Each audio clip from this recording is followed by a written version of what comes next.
after his early release from prison for political crimes in 1924. Over the second half of the 1920s, Gandhi continued to pursue Swaraj.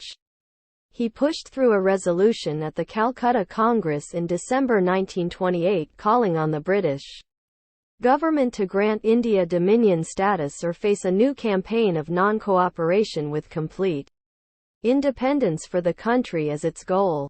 After his support for World War I with Indian combat troops, and the failure of Khilafat movement in preserving the rule of Caliph in Turkey, followed by a collapse in Muslim support for his leadership, some such as Subhas Chandra Bose and Bhagat Singh questioned his values and nonviolent approach, while many Hindu leaders championed a demand for immediate independence.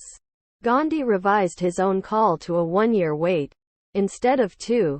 The British did not respond favourably to Gandhi's proposal. British political leaders such as Lord Birkenhead and Winston Churchill announced opposition to the appeasers of Gandhi in their discussions with European diplomats who sympathised with Indian demands. On 31 December 1929, an Indian flag was unfurled in Lahore. Gandhi led Congress in a celebration on 26 January 1930 of India's Independence Day in Lahore. This day was commemorated by almost every other Indian organisation. Gandhi then launched a new Satyagraha against the British salt tax in March 1930. Gandhi sent an ultimatum in the form of a letter personally addressed to Lord Irwin, the Viceroy of India. On 2 March, Gandhi condemned British rule in the letter, describing it as a curse that has impoverished the dumb millions by a system of progressive exploitation and by a ruinously expensive military and civil administration. It has reduced us politically to serfdom.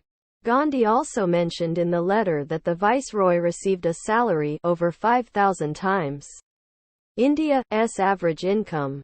In the letter, Gandhi also stressed his continued adherence to nonviolent forms of protest. This was highlighted by the Salt March to Dandi from 12 March to 6 April, where, together with 78 volunteers, he marched 388 kilometers, 241 miles, from Ahmedabad to Dandi, Gujarat to make salt himself, with the declared intention of breaking the salt laws.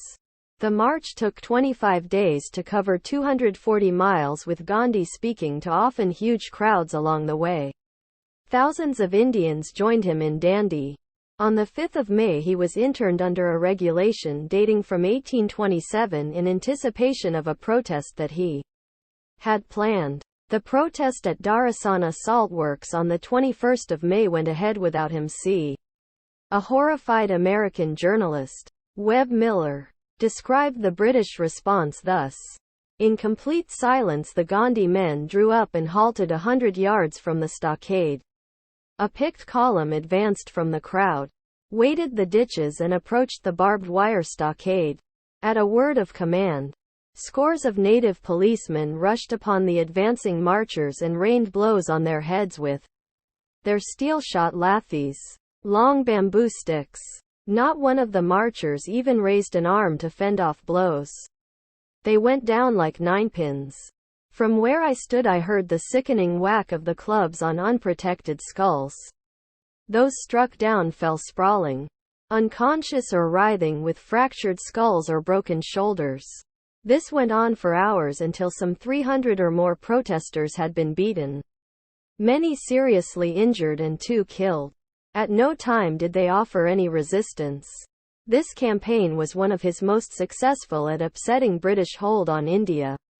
Britain responded by imprisoning over 60,000 people. Congress estimates, however, put the figure at 90,000.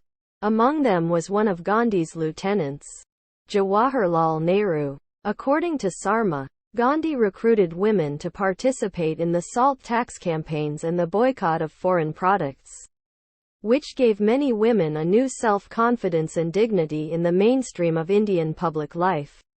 However, other scholars such as Marilyn French state that Gandhi barred women from joining his civil disobedience movement because he feared he would be accused of using women as a political shield. When women insisted on joining the movement and participating in public demonstrations, Gandhi asked the volunteers to get permissions of their guardians, and only those women who can arrange childcare should join him.